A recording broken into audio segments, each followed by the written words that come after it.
Imagine a face so famous that an entire age is named after it. A face stamped onto coins, woven into tapestries, and painted onto panels that still hang in the world's greatest galleries. Pale as bone, smooth as wax, and seemingly untouched by time. Now imagine that this face, the most reproduced face in England, is an illusion. And imagine that only a handful of people know the truth, because they are the ones who create it every morning with their own hands. You are one of them. It is not yet dawn in the royal apartments, and the fire has burned down to embers. The room smells of cold ash, beeswax, and stale rose water. Beneath it all, there is a faint hint of something sweeter, something rotten, that no perfume in England can completely hide. You move quietly because the woman in the great curtained bed does not want to be seen until she is ready.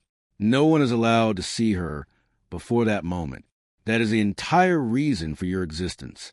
You are a lady of the bedchamber, and before ambassadors, courtiers, and adoring crowds ever lay eyes on Gloriana, your job is to create her. Because Elizabeth Tudor, the Virgin Queen, the untouchable symbol of an empire, does not simply wake up and walk into the throne room. She is built layer by layer, and you are the one holding the brush. To understand what lies beneath the paint, you have to go back 40 years, to the autumn of 1562, when a much younger Elizabeth lay shaking with fever in a bed much like this one. The entire court believed she was going to die. It was smallpox. For days, she burned with fever and raved, while her counselors quietly began discussing who would take the throne as she died. But she didn't die. She survived. And that is where the story of her face truly begins. Because smallpox does not leave you the way it found you. For a time, she could barely speak. For a time, those around her thought she was already lost. One of the women nursing her even caught the disease herself, and was left with far worse scars because of her loyalty. When the fever finally broke and the danger passed, survival came with a price written across her skin. The disease left its mark. Scars, pockmarks, and deep pits covered the skin of a young woman who had once been called handsome, even beautiful. The rash crusted over, healed, and left its craters behind. And it took her hair, not all of it and not all at once, but enough. Enough that the woman who rose from that sickbed was no longer the same woman who had lain down in it. She had stared into the abyss and clawed her way back. But the reward for surviving was a face she could no longer recognize. Everything that came after, the paint, the wigs, the vanished mirrors, the obsession, grew from that single wound. Remember that when people say Elizabeth was simply vain, they are telling you the end of the story while skipping the part where she nearly died. So now, in the gray light of the bedchamber, you begin the repair. You reach for the Susie. This is the substance behind so many legends, and it is worth being honest about what it really was, because much of what you've heard has been exaggerated. Venetian Susie was a cosmetic made from finely ground white lead, mixed with vinegar into a smooth, luminous paste. It created the pale complexion that the aristocracy of Europe desperately wanted, because pale skin suggested you never worked beneath the sun, and never working beneath the sun meant you were wealthy. It was one of the most fashionable looks in the Western world. It was also, as we now know, a dangerous poison. The lead could damage the skin over time, causing discoloration and other harmful effects. This is where storytellers usually reach for their favorite image. The queen covers her face in layers of poison. The lead destroys her skin. So she applies even more to hide the damage, and then more again.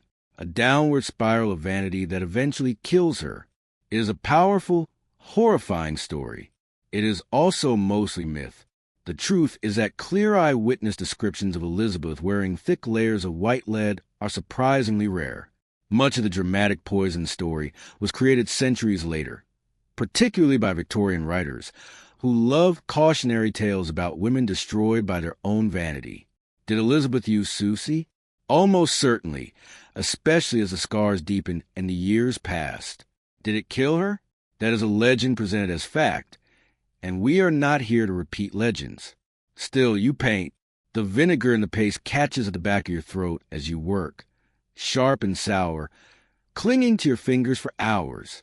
You spread the pale color over the pits and shadows, working it into the deepest hollows left by smallpox, until the damaged skin becomes a smooth, flawless mask. You do it because she asks you to, because it works.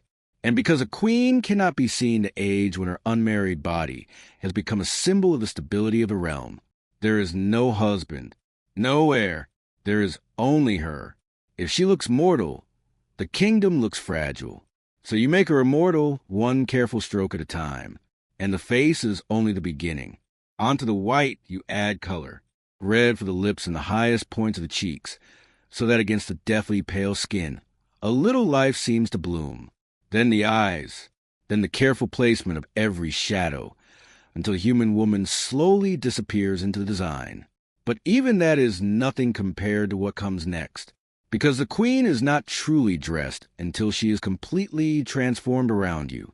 Now the other women begin to move, and the great business of the morning starts. Layer after layer the gown is pulled into place, pinned and laced. The enormous wired ruff is fixed around her throat like a halo. The farthingale spreads beneath her skirts, turning a fragile body into something that looks almost monumental. Then come the jewels, ropes of pearls, earrings, and hundreds of stones sewn into the fabric, catching the light with every movement until she seems to shine like a window in the sun. It takes a small army to create her. Dressers, wardrobe keepers, and jewel mistresses, each with one precise task. And every one of them is sworn to silence. By the time she rises to face the world, there is almost nothing left of the woman who woke shivering in the darkness. There is only Gloriana, and everyone in the room knows exactly how she was made. Then, at the end of the long day, when the doors are closed and the last courtier is gone, the entire ritual begins to reverse itself. The paint has to come off. The popular version of the story makes this the most horrifying part. The queen supposedly scrubs away her mask every night with mixtures of eggshell, alum, and mercury, wearing her own skin down to the bone. Recipes like these did exist, and some were genuinely harsh. The age had no shortage of dangerous beauty treatments. But once again, the storytellers take things further than the evidence allows, turning an ordinary evening cleansing into a nightly act of self-destruction that supposedly poisoned her to death. Set the drama aside. The truth is simpler and much quieter. Night after night, the face the entire kingdom worshipped was wiped away inside a curtain room, and the woman underneath was given back to herself. Then she smiles at you, using your face to judge her reflection. And this is the part the paintings will never show. Her teeth are black. This is no myth. It is documented by people who had no reason to flatter her and every reason to gossip. In 1598, a German visitor named Paul Hensner watched the aging queen move through a court and recorded what he saw plainly. Her face was fair but wrinkled. Her hair was false and worn, and her teeth were black, a defect he noted that the English seemed prone to because of their enormous appetite for sugar. He was not the only one. The French ambassador, André Euro, also recorded that her teeth were yellow, uneven, and in places, simply gone. So many were missing that it made her difficult to understand when she spoke.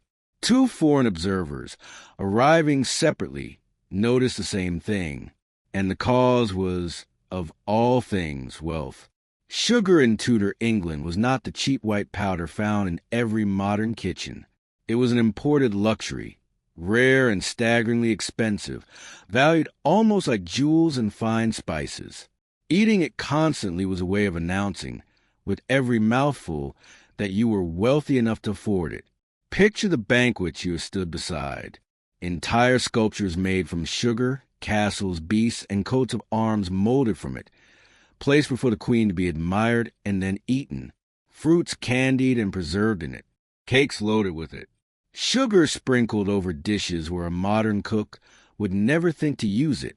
To the Tudor eye, this was not indulgence. It was power made edible, a way of displaying your fortune in front of your rivals. Elizabeth adored it. She ate sweets at nearly every meal. And in one of history's cruelest ironies, She is said to have cleaned her teeth with a paste that was itself sugar-based, polishing them day after day with the very substance that was destroying them. So the wealthiest women in the kingdom smiled with blackened teeth, and for a time, that smile was considered fashionable. You often hear that courtiers deliberately blacken their healthy teeth to imitate Elizabeth. Be careful with that claim. It is repeated everywhere, but the evidence for it is thin. What is certain is stranger and sadder. Her teeth really did rot, and the world called it beauty because a queen had made it so. Now, the smell. Let us deal with the thing everyone whispers about, and let us correct the biggest slander of all. You have heard that Elizabeth bathed once a year. Perhaps you have heard that she bathed once a month, whether she needed it or not, and that this proves what a filthy age it was. Here is what almost no one tells you. That famous, whether she needed it or not quote, repeated in 100 books and 1,000 videos, has no reliable source. No one can trace where it actually came from. It has been passed from writer to writer for so long that it now wears the costume of fact. And even if we take the monthly bath story at face value, it does not make Elizabeth disgusting. By the standards of her own century, it would make her almost fanatical about cleanliness. Her successor, James, reportedly barely bathed at all. Across the channel, continental kings are said to have bathed only a handful of times in their entire lives because the medical wisdom of the age held that hot water opened the pores and allowed disease to enter the body. Avoiding the bath was not considered filthy. It was considered cutting-edge health advice. But here is the real secret, the thing the servants understood that the storytellers often miss. Cleanliness in the Tudor world did not happen in water. It happened in cloth. The real hygiene technology of the age was linen. Fine white linen was worn against the skin, worn to sleep in, worn beneath every gown, and changed constantly. The belief was that clean linen absorbed sweat and impurities from a body and trapped them in its weave. So, in their minds, changing a soiled shift for a fresh one was almost like washing. And so, you change your linen again and again. You wipe her face, hands, and body each day with damp cloths scented with rose water and herbs. You perfume her with musk, civet, and orange, along with sweet oils and scented gloves that were the height of fashion, not simply to make her smell pleasant, but because people believed scent itself could protect the body from corrupted air. Layer by layer, you shield her from the world. Clean linen against the skin, sweet oils over the cloth, and jewels and silk over everything. By the honest standards of her own time, you keep her immaculate. When history later calls her a dirty queen, it is judging a linen civilization by the standards of a plumbing civilization and getting the answer completely wrong. Then come the wigs, and they carry their own quiet tragedy. The high, striking hairline you see in the portraits, the forehead that seems to stretch endlessly, was partly a matter of fashion. Yes, women plucked and shaved their foreheads to make them look nobly tall. But for Elizabeth, it also helped conceal a wound that smallpox had opened decades earlier and that had only become more noticeable with age. Her own hair, once famous for its Tudor red, had thinned, grayed, and disappeared. So she wore false hair, dyed the same defiant auburn. And when Hensner saw her in 1598, he looked straight through the illusion, noting that the color was fine, but the hair was false. By the end of her life, she is said to have owned dozens of wigs, an entire wardrobe of borrowed youth, lined up on her stands like a gathering of the queens she used to be. And you are the one who fits them. You settle each wig over the sparse, graying hair beneath. You pin it securely so that no seam can be seen. You arrange the curls high above the forehead, place the jewels into them, and create the perfect illusion of a hairline where there is really only scarred and thinning skin. It is delicate, patient work, and it has to be flawless, because one loose pin in the wrong company could destroy the entire performance. Every morning, you give her back the crown of hair the fever took from her in 1562. Every night, you take it off again, place it on its stand, and see her without it, because that is the reality of your position. You see her without the mask. All of it. You see her caught between the mask and the mirror. And let's talk about that mirror, because it holds one of the darkest and most misquoted stories of them all. You will hear that in her final years, Elizabeth banned every looking glass from her presence because she could no longer bear the sight of her ruined face. You may also hear that her ladies-in-waiting, taking advantage of a blind and helpless old queen, painted her cheeks and reddened her nose like a drunkard's for their own amusement. It is a grotesque little picture. It is also built almost entirely on gossip, specifically a story the playwright Ben Jonson told in 1619, a full 16 years after Elizabeth's death. The story was reportedly passed along in conversation to a Scottish acquaintance by a man who was no admirer of the late Queen. 16 years later, secondhand, and from a hostile source. That is the entire foundation for the cruel image of servants mocking their queen by painting her nose, and the idea that the women of the Privy Chamber, women who could have been ruined or worse for the smallest act of insolence, would dare to mock their sovereign does not survive a moment's honest thought. So strip away the gossip, and what remains? Something quieter, better attested, and far more human. Several separate accounts from the end of her life agree on one thing. She stopped looking at herself. She turned away from her own reflection, not because her ladies deceived her, but because she could no longer bear to meet the eyes of the old woman the mirror insisted on showing her, while the world outside was still bowing to a goddess who never seemed to age. Keep the turning away. It is almost certainly true.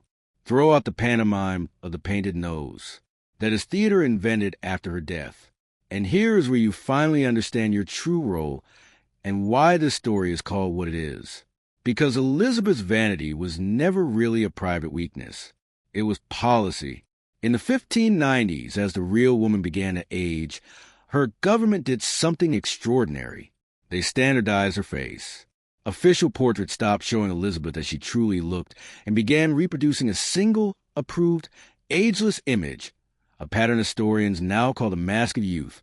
The Privy Council worked to suppress unflattering images, and even sought out paintings that revealed too much of the truth. In effect, the Crown was running one of England's earliest image control operations, carefully reshaping the Queen's appearance across portrait after portrait. And you are the living, breathing version of that same operation. Where the painters use a fixed template, you use a brush, a wig, and fresh linen. Together, you keep two Elizabeths alive at the same time. The immortal queen the country needs to see, and the mortal woman quietly fading behind the bedchamber door. She dies in March 1603, and even her death is wrapped in a myth that needs to be uncovered before the story ends. The neat, satisfying version says that the makeup finally caught up with her, that decades of white lead poisoned her body and killed the queen who had painted herself to death. The story fits together so perfectly that people cannot resist repeating it as fact. But the honest answer is that we simply do not know that, and the evidence does not support it. The woman who spent her final weeks was old, exhausted, and deeply melancholy. She refused food, refused her bed, refused to let her doctors examine her, and stood for hours as though sitting down meant surrender. She would not lie down. For days, she stood or sat on cushions on the floor, sometimes with a finger resting against her lips, staring into nothing. She refused the bed as though lying in it meant admitting that the performance was finally over.